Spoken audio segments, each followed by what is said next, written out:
Jack Roberto, masaya sa natapos na dream house, handa nang magpakasal.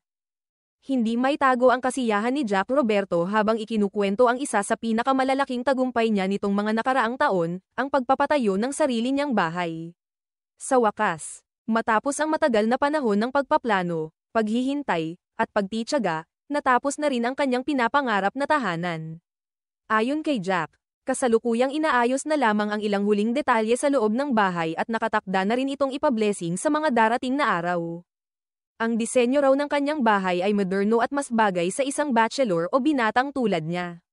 Bawat silid ay may kanya-kanyang estilo. At sinigurado niyang mag-blend ang mga ito upang maging harmonisado ang kabuoang itsura ng bahay. Magpapablessing pa lang, inaayos na, modern house, na mas more on parang pang-bachelor ang design niya. And then, iniba-iba ko na lang ang bawat rooms, yung design. Nag-blend naman siya at maganda naman ang outcome, ani ni Jack. Hindi naging madali ang proseso para sa aktor. Inabot ng 1 taon ang masusing pagpaplano at 2 taon naman bago tuluyang matapos ang konstruksyon. Maraming hamon sa pagpapagawa ng bahay.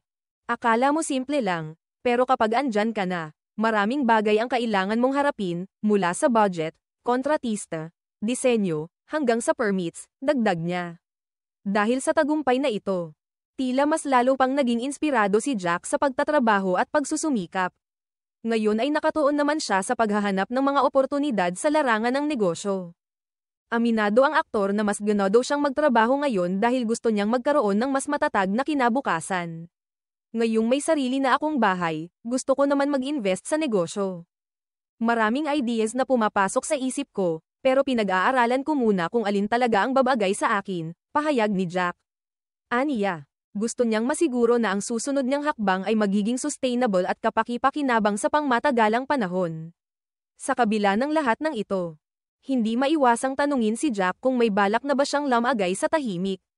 Sa kultura ng mga Pilipino, madalas na iniisip na kapag ang isang lalaki ay may sarili ng bahay, maayos na trabaho, at aktibong negosyo, ito'y senyales na siya ay handa na ring bumuo ng sariling pamilya.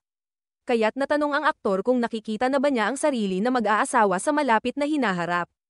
Tingnan natin, kapag may dumating. Pero yun naman ang goal ng maraming lalaki, di ba?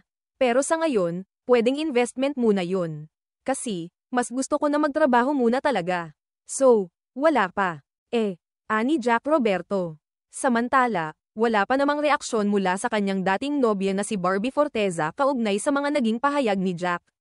Matatandaang kamakailan lamang ay naging sentro ng usapan ang hiwalayan ng dalawa.